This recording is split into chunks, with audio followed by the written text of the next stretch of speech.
Votre invité à présent dans la grande interview en direct sur Boursorama, c'est Patrick Artus. Bonjour Patrick. Bonjour David. Économiste et conseiller économique de Natixis. Vous publiez La dernière chance du capitalisme. C'est aux éditions d'Il Jacob, écrit avec Marie-Paul Virard. Ce déconfinement donc qui s'amorce par étapes, on voit bien que le gouvernement en espère une reprise économique qui sera forte. On a Bruno Le Maire qui nous dit en gros qu'une fois que ces restrictions sanitaires seront levées, la France surprendra par la vigueur de sa croissance. Est-ce qu'on est en droit d'y croire? Parce que c'est ce qui s'est passé, c'est ce qui s'est produit il y a un an quand on a déconfiné avec cette hausse de PIB de plus 18%. Mais voilà, est-ce que le précédent de l'été 2020 va se reproduire, ce rebond spectaculaire? Parce que la situation n'est pas totalement comparable. On se souvient qu'à l'époque, personne n'imaginait une seconde vague. Et là, il y a toujours cette perspective peut-être d'une rechute sanitaire. Voilà. Et donc, ce qui peut conduire les Français à épargner, à différer leur projet. Donc, vous en pensez quoi? Bon, d'abord, il y a un risque sanitaire qui n'est pas nul. La plupart, les simulations de Pasteur qu'on a eues il y a quelques jours font craindre une reprise épidémique au mois de juillet. Alors évidemment, comme toujours, dans les simulations de Pasteur, il y a une gamme d'hypothèses. Il y a certaines hypethèses où ça ne se produit pas, d'autres où ça se produit. Malgré une montée en puissance de la vaccination, oui, malgré alors 20 ça, millions bien de sûr, Français ça vaccinés, c'est très bien mi-mai. pris en compte. Ce qui est plus difficile à prendre en compte, c'est le degré de transmission du virus. Voilà, donc dans le scénario le meilleur de Pasteur, l'épidémie disparaît dans le courant du mois de juin. Et dans le scénario le pire, l'épidémie explose en juillet. Donc voilà. Enfin bon, donc on n'a pas une probabilité nulle sur une reprise épidémique au mois de juillet. Donc il faut avoir ça à l'esprit. Après, international et local. Je pense on va avoir une reprise mondiale synchrone. C'est-à-dire États-Unis, Asie, Europe. Et ça, Pour l'instant, on a juste Asie, pour États-Unis. l'instant, on a Asie et États-Unis, mais déjà le commerce mondial est sur une pente de croissance à 9% par an, en termes réels. Donc c'est impressionnant. Et donc l'Europe, c'est une zone très ouverte. Donc quand le commerce mondial pédale, c'est bon pour l'Europe. Donc on en profite déjà. Ça explique d'ailleurs les chiffres industriels qui sont très très bons. Donc on va avoir une reprise mondiale synchrone, ce qui est extrêmement favorable. Sur la France, on commence à se dire que la dégradation de la situation des entreprises, c'est très localisé. C'est-à-dire qu'en fait, on a un petit nombre d'entreprises qui va très mal et on a une grande majorité des entreprises qui vont pas mal. Donc c'est très hétérogène. Bon, c'est les PME de la distribution, de la restauration, de l'événementiel, de la culture, qui souffrent énormément. Mais quand vous prenez l'ensemble des entreprises en moyenne, la situation est plutôt bonne. Par exemple, les réserves de cash des entreprises, prises globalement, ont augmenté plus que leur endettement. Donc la dette nette, la trésorerie nette s'est améliorée depuis le début de la crise, ce qui est vraiment impressionnant. Alors il y a un effet des aides publiques, mais il y a beaucoup d'économies de coûts. Voilà. Donc côté entreprise, on est assez rassuré. On sait qu'il y a ces secteurs extrêmement touchés où évidemment c'est très difficile, mais quand vous prenez la moyenne macroéconomique des entreprises en France, ça va plutôt bien. Enfin plutôt bien, n'exagérons pas. Mais enfin disons, il n'y a pas de crise majeure à attendre. J'étais content de voir le gouverneur de la Banque de France dire hier nous ne voyons plus de vague de faillite, quoi, ce qui est juste. Quand vous prenez les enquêtes sur les difficultés de trésorerie, par exemple, elles vous pointent les PME de la restauration, de la distribution de détail et d'événementiel, quoi, en gros. Donc on est toujours dans. Alors après, il y a les ménages. Moi, je n'ai jamais cru, on en a déjà parlé dans ce même studio, à une vague de consommation. Je pense que les ménages vont plutôt épargner, continuer à garder sous forme d'épargne leur épargne forcée. Donc cette épargne Covid. L'épargne Covid, elle va être, je pense, essentiellement épargnée et investie en immobilier. D'ailleurs, on voit ça aux États-Unis, on voit ça parce que c'est très difficile de dépenser de l'épargne. Déjà, la normalisation des comportements de consommation, c'est bien. C'est-à-dire le retour du taux d'épargne à la normale. Pour l'instant, il est toujours très élevé, le taux d'épargne. On est quoi? On est à 22. Alors, on n'a pas encore les chiffres du premier trimestre, mais enfin, on est toujours très au-dessus du 14 d'avant-crise, quoi. Et donc déjà retourner à 14, ça serait bien. Après, l'idée qu'on va descendre à 6 ou 8 de taux d'épargne pour consommer ce qui a été épargné de à l'américaine. Voilà. Aux États-Unis, il ne se passe pas ça du tout. Il y a 30% de l'épargne qui est consommée et 70% qui est gardée sous forme d'immobilier. Ou de remboursement. De remboursement de dettes et d'achat d'actions. Une masse d'achats d'actions. Donc, mais ce n'est pas grave. Parce que si l'épargne des Français finance les entreprises, et par exemple finance les fonds propres des entreprises, c'est très bien aussi pour l'économie. Donc vous écoutez, la consommation ne redémarrera pas plus que ça? Elle va redémarrer, puisqu'on va consommer peut-être Mais il n'y aura pas de boom de un tiers de consommation. l'épargne accumulée, et puis ensuite on va consommer les revenus, et il va y avoir une reprise. Donc ça, on n'a pas besoin de plus, hein, honnêtement. Qu'est-ce qu'on a besoin d'avoir une avalanche de consommation en plus de ça? Pour rattraper tout ce qui a été Oui, détruit. enfin, à partir du troisième trimestre, on va être sur une tendance de croissance probablement comprise entre 5 et 6% par an, et ça jusqu'à la fin de 2022. Donc on n'a pas besoin de doper la croissance, quoi, honnêtement, c'est pas ça le sujet. Donc le sujet, c'est ce que disait Raphaël à l'instant, le sujet, c'est d'identifier précisément ce qui fera qu'après, 2023 et après, on aurait un problème de croissance. C'est ça le sujet aujourd'hui, c'est pas de faire des chèques aux ménages, c'est d'identifier ce qui peut bloquer. Pourtant, Joe Biden l'a fait aux États-Unis, ça marche bien. Oui, mais il l'a fait. Alors, n'oubliez pas, il l'a fait aux États-Unis dans un environnement où il n'y a pas de protection sociale. Exactement, il n'y a pas de filets sociaux. Donc, au lieu d'avoir le chômage partiel, vous avez un chèque du Trésor. Mais à la fin, bon. Mais là, on est dans le nouveau plan de Biden. On est dans une logique différente, puisque c'est les infrastructures, la transition énergétique, la recherche, l'éducation, il a raison de faire tout ça. Il y a ce débat sur est-ce que Joe Biden en fait trop, est-ce que ce n'est pas les Européens, les Français qui n'en font pas assez mais à nouveau, il faut distinguer totalement le contracyclique du structurel. Sur le contracyclique, il en fait trop. D'ailleurs, le reste du monde s'en félicite, puisque une partie incroyable. Vous savez, on calcule ce qu'on appelle le multiplicateur budgétaire. Je fais du déficit public pour 100. Combien j'ai de PIB en plus?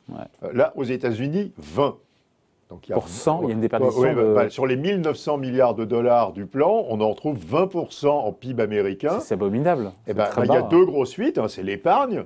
Quand je prends les chèques du Trésor, que j'achète des actions, ça ne fait pas de PIB, ça fait monter les cours boursiers. Et il y a une deuxième grosse fuite, c'est les importations. Le déficit extérieur des États-Unis est en train d'exploser, parce que les Américains consomment surtout des biens, en fait, et pas beaucoup de services. Donc ça, c'est très inefficace. Quand vous mettez de l'argent public et qu'il n'y a que 20% qui se retrouvent en production, ça fait exploser les exportations de la Chine vers les États-Unis, qui sont en croissance, mais c'est hallucinant. Donc c'est bon pour la Chine, le plan Biden. Mais après, c'est pas ça le sujet. Le sujet, c'est pas le contracyclique. C'est fini le contracyclique. Le sujet aujourd'hui, c'est d'identifier les blocages à la croissance. Moi, je suis persuadé qu'en France, et j'espère que si un deuxième plan de relance, il le corrigera, nous sous-estimons tout ce qui vient des compétences. Les problèmes d'éducation, de formation, de jeunes qui abandonnent le système scolaire. Donc il faut mettre de l'argent dans les compétences et pas seulement dans la transition énergétique, les infrastructures. Il faut mettre de l'argent dans l'éducation, dans le retour, dans la récupération des jeunes déscolarisés. C'est là vraiment qu'on a un problème, je pense. Est-ce que, juste, je reviens aux États-Unis, ce boom économique aux États-Unis, est-ce que ça dépasse ce que vous aviez prévu? Non. Non, on est à peu près en ligne avec nos prévisions sur le croissance beaucoup américaine. étaient très plus sombres sur l'Amérique. Non, mais à nouveau, avant le plan Biden, le consensus, moi j'étais très près du consensus, c'était qu'on attendait 4,5, et là on attend 6,5. Oui, mais on met 9 à 10 points de PIB dans l'économie, on révise de 2 points à la hausse la prévision de croissance, c'est mon calcul d'avant. Donc si vous voulez, c'est hyper inefficace du point de vue des États-Unis. Donc on fait du déficit public. Alors c'est financé par la Réserve fédérale pour l'instant très largement, mais une partie est financée par notre épargne. N'oubliez pas que et d'ailleurs ça se voit très bien dans les séries, les achats de dettes des États-Unis par les Européens sont en train de monter à toute allure. Donc c'est nous qui finançons. Oui, donc c'est très sympa. Donc les Européens donnent leur épargne à Biden, qu'il met dans l'économie, et ça sert à acheter. Il donne à Biden sous la forme d'achat de dettes du Trésor des États-Unis. Donc notre épargne sert à financer une partie du déficit public américain, qui sert essentiellement à faire monter les cours boursiers aux États-Unis. Qui ne rapporte pas grand-chose, les obligations ça rapporte 1,65 au lieu de moins 0,20 si vous êtes allemand. Et ça aboutit à une bulle boursière et immobilière aux États-Unis. Donc notre épargne finance les bulles aux États-Unis. Comment notre épargne finance la bulle, finance le déficit public américain? Le déficit public américain, il fait des chèques aux ménages qui, avec cet argent, achètent des actions. Voilà. Donc notre épargne finance la bulle boursière américaine. On a Janet Yellen hier qui nous dit qu'une légère hausse des taux d'intérêt, pourtant elle n'est plus patronne de la Fed, elle est secrétaire au Trésor, nous dit que c'est une légère hausse des taux d'intérêt pourrait être nécessaire à l'économie pour s'assurer que l'économie américaine ne surchauffe pas. Alors, c'est assez curieux. J'étais assez étonné de l'interview de Janet Yellen. Puisque j'aurais dû commencer par ça, d'ailleurs. C'est elle l'inventrice de la théorie l'inventrice de la théorie de la surchauffe. Ouais. Quand elle était à la Réserve fédérale, elle avait inventé cette idée qu'il fallait faire surchauffer l'économie, parce que c'était quand l'économie surchauffait qu'on embauchait les personnes très peu qualifiées, que les entreprises étaient forcées d'être plus efficaces et faisaient des gains de productivité. Et Et d'ailleurs, donc, ça poussait la croissance potentielle. ça fait monter, donc le soutien de la demande, alors qu'on est déjà au plein emploi, fait monter la croissance potentielle, fait monter le taux d'emploi, fait Ce monter. qui est assez révolutionnaire comme Oui, façon mais de ça a penser. marché. Ouais. En 2016 et 2019, c'est sous Trump que ça a marché, mais c'était vraiment Janet Yellen qui l'avait théorisé, quoi, quand elle était à la Donc, elle se Réserve contredit, fédérale. là, alors. Hein? Elle se contredit. Mais oui, j'ai pensé que j'étais étonné, parce qu'elle était vraiment la théoricienne de on va forcer les entreprises en soutenant la demande alors que déjà le taux de chômage est très faible, d'une part à embaucher des personnes peu qualifiées, et aux États-Unis, on a le droit de le dire, des minorités. Vous savez que explicitement la Réserve fédérale regarde le taux de chômage des Afro-Américains, Oui. qui est comme une. Et puis deuxièmement, on va forcer les entreprises à faire des gains de productivité pour pouvoir produire plus avec les mêmes personnes. Et elle a l'air d'abandonner un peu ça, donc j'étais étonné. Alors, d'un autre côté, si elle nous dit que le taux d'intérêt à 10 ans va monter à 1,90, Ah oui, si ça vous change voulez, pas comme la croissance nominale va être à 8, vous voyez, Pas la 8 sur une année. Oui, mais en ce moment. Ouais. L'année prochaine, on ne va pas être loin non plus de 8, sans doute. Peut-être 7. En nominal, avec l'inflation. En nominal. Donc, ce n'est pas 20 points de base de plus ou en moins sur les taux longs, mais c'est étonnant parce que c'est un peu une rupture par rapport à ce qu'elle disait quand elle était à la Réserve fédérale. Après, le sujet connexe, il y a l'inflation. Et c'est vrai qu'hier, je recevais le président de ST Microelectronics dans les semi-conducteurs. Il y a des pénuries, mais qui ne sont pas seulement dans les microprocesseurs. Il y a dans le caoutchouc naturel, le plastique, le bois. Est-ce que tout ça peut gripper cette reprise économique et alimenter le retour de l'inflation? Parce que ce sujet, c'est le retour de l'inflation. Alors, il y a d'abord l'inflation, il faut quand même comprendre. D'abord, il y a l'inflation totale et l'inflation sous-jacente. La sous-jacente, c'est hors matières premières. L'inflation sous-jacente, c'est essentiellement un phénomène salarial. Les coûts salariaux ralentissent. Le salaire par tête aux États-Unis a augmenté de 2,5% sur un an.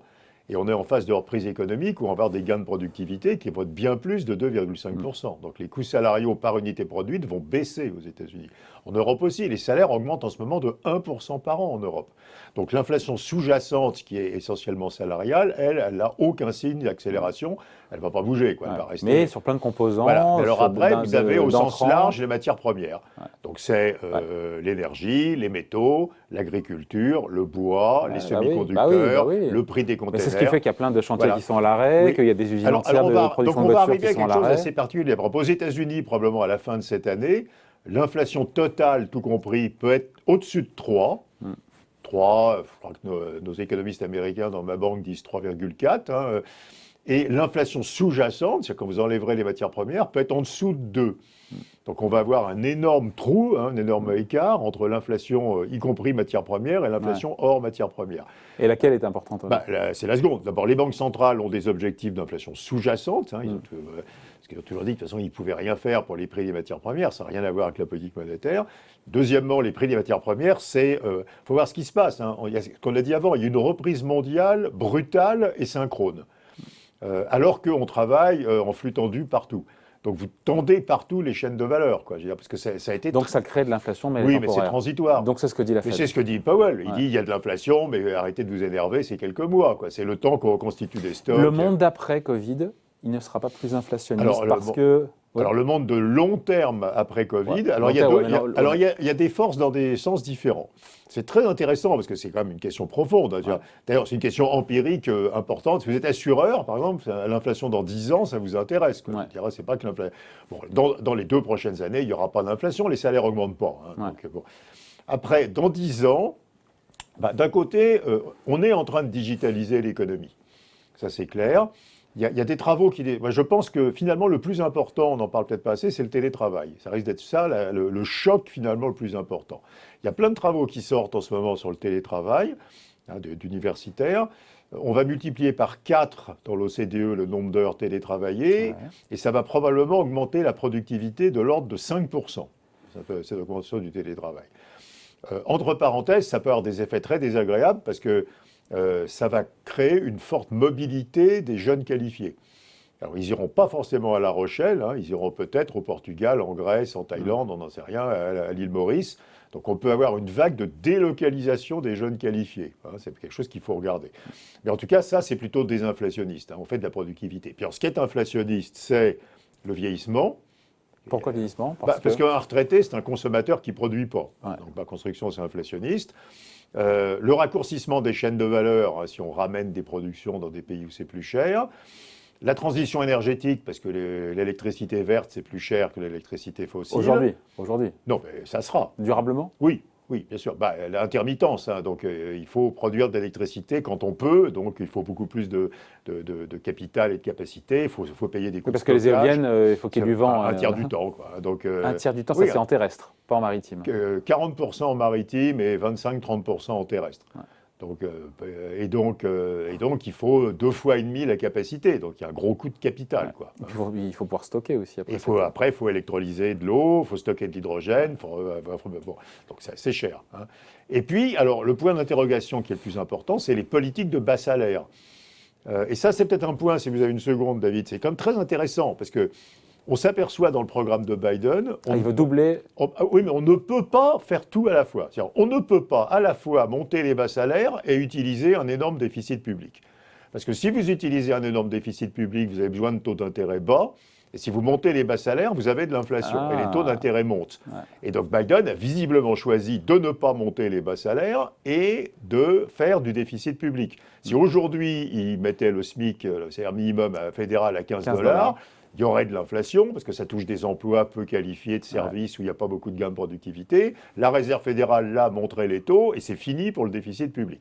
Donc il a fait le choix de ne pas monter les salaires minima pour pouvoir faire du déficit public. Faire sous ces plans, mais on ne peut pas faire les deux. À répétition. On ne peut pas faire les deux. Et c'est un vrai problème que va avoir l'Europe aussi. On ne pourra pas à la fois, si on veut monter les bas revenus, parce qu'on va monter les bas revenus, qu'on le veuille, que les gouvernements le veulent ou pas, l'opinion va le demander, mais on pourra monter les bas revenus soit en montant les bas salaires, et ça fera monter l'inflation, soit par... Mais c'est de la bonne inflation, pardon. C'est pas une connerie, pardon, de la part de la Banque centrale. Je suis d'accord, mais de facto, l'inflation salariale, les banques centrales partout dans le monde réagiront. Hein. Et donc, on ne peut pas à la fois avoir une politique... À tort. À tort.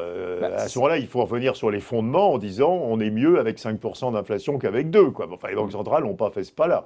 Donc, si vous montez fortement les bas salaires, vous aurez de l'inflation. Ce n'est pas des salaires industriels, hein, ça sera des salaires dans les services. Et cette inflation fera monter les taux et donc rendra nécessaire la réduction des déficits publics. Donc on ne peut pas faire les deux. Et ça, c'est quelque chose qui est extrêmement intéressant à regarder aujourd'hui aux États-Unis. Et donc au final, le monde qui vient dans les prochaines années sera, au final, avec toutes ces forces-là, plus inflationniste. Parce que s'il est plus inflationniste, ça veut dire des taux d'intérêt un peu plus chers. La logique, c'est que dans 10 ans, qu'il soit plus inflationniste. Normalement, le vieillissement démographique, comment est-ce qu'on l'a contourné ? On l'a contourné dans les pays qui vieillissaient en délocalisant. Mais le vieillissement va devenir un phénomène planétaire. Regardez, en Chine, la population baisse. Ouais. Alors aujourd'hui, la population augmente. On ne dit pas assez ce qui se passe en Chine de ce point de vue-là. Si, on le sait. Enfin, moi, j'ai écrit 10 nombres de papier pour expliquer que la croissance de la Chine dans la seconde moitié de cette décennie serait de 2% par an, à cause du vieillissement essentiellement. La population en âge de travailler baisse de 1% par an en Chine. Ouais. Donc on est passé brutalement de plus 1,5 à moins 1 pour la population. Et comment on passe de 6% de croissance à 2 ? On passe de 6 à 2 parce qu'ils avaient 4 de gains de productivité, vous rajoutiez 1,5 de population, donc ça faisait 5,5. Ouais. Et là, ils vont avoir 3 parce que la productivité, elle décline doucement. C'est un pays qui commence à avoir beaucoup rattrapé.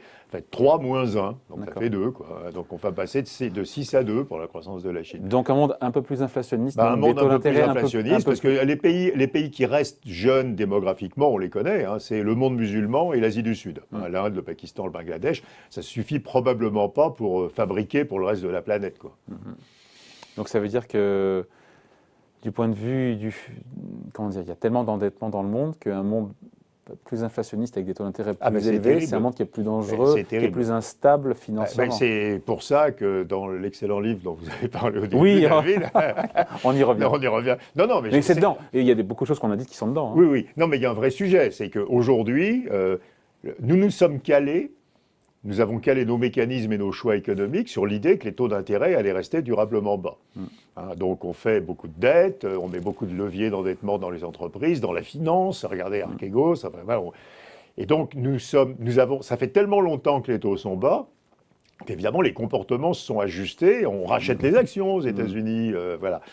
On fait du private equity sur la base du levier. Pas prête, la finance. La finance, comme ça fait maintenant très longtemps que les taux sont bas, mais pas que la finance, les dettes. Donc nos structures économiques et financières ont eu le temps de s'adapter à un environnement de taux très bas. Si vous sortez de cet environnement de taux très bas, c'est une catastrophe abominable. Ce sera la pire crise qu'on aura jamais eue. Et donc la question de savoir si, oui ou non, pour des raisons structurelles, je ne parle pas de raisons cycliques, cyclique, l'inflation peut revenir dans 5 ans, dans 10 ans, elle est On a totalement dit oui. centrale. On a dit oui. Ben, je pense qu'en tout cas, il y a un vrai risque. À nouveau, le vieillissement global démographique, l'Occident vieillit, donc on envoie les productions en Chine, mais la Chine vieillit, quoi. Hein. Donc à un certain moment, on a bien une tension qui apparaît sur le marché des biens et les prix montent, quoi. Donc si les prix montent, pour toutes les raisons qu'on a évoquées avant, et les taux d'intérêt monteront, que ce soit les banques centrales ou simplement les taux de marché, et on devra recalibrer nos comportements d'endettement, la façon dont marche la finance, les dettes, et ça c'est hyper douloureux, quoi. On s'est complètement organisé avec l'hypothèse a priori que les taux d'intérêt allaient toujours rester très bas. Ce qui d'ailleurs fait que quand Janet Yellen dit qu'ils vont remonter, tout le monde dit oui, elle parle de 20 points de base, quoi, mais elle ne parle pas de taux d'intérêt à 5%. Hein. La prochaine crise financière, si elle devait avoir lieu, pourrait venir de là? Ah bah oui, parce que de toute façon, on voit bien. Et puis regarde, les plans de relance, c'est de la dette qui se finit. Toute l'argumentation, c'est de dire les taux d'intérêt sont très bas. Alors il y a une grande inertie. Si un État s'endette à 30 ans à un taux d'intérêt très bas, cette dette, il l'a pendant 30 ans. Hein. Donc il y a des choses qui sont très inertes. Bon, enfin, la durée moyenne de la dette des États, c'est de l'ordre de 7 ans. Donc en moyenne, en 7 ans, ils ont renouvelé toute leur dette. Hein. Donc le retour de l'inflation, ça entraînerait la fin des taux bas. Là, oui, à nouveau, on parle de 2030, on ne parle pas de l'année prochaine. Hein. Mais dans 5 ans, dans 10 ans, fin des taux bas, donc la nécessité de se financer beaucoup plus en fonds propres et beaucoup moins en dette. La nécessité de mettre beaucoup moins d'endettement dans la finance, etc. Et donc, c'est une rupture complète. C'est 40 ans maintenant que nous augmentons le levier d'endettement sous toutes ses formes de nos économies. Bon. Avant de se quitter, qu'est-ce qu'on peut dire de plus? Il est sympa, la dernière chance du capitalisme. Oui, parce que d'abord, il faut réfléchir. On dit des choses assez caricaturales sur le capitalisme. On dit en général, on est dans un capitalisme néolibéral.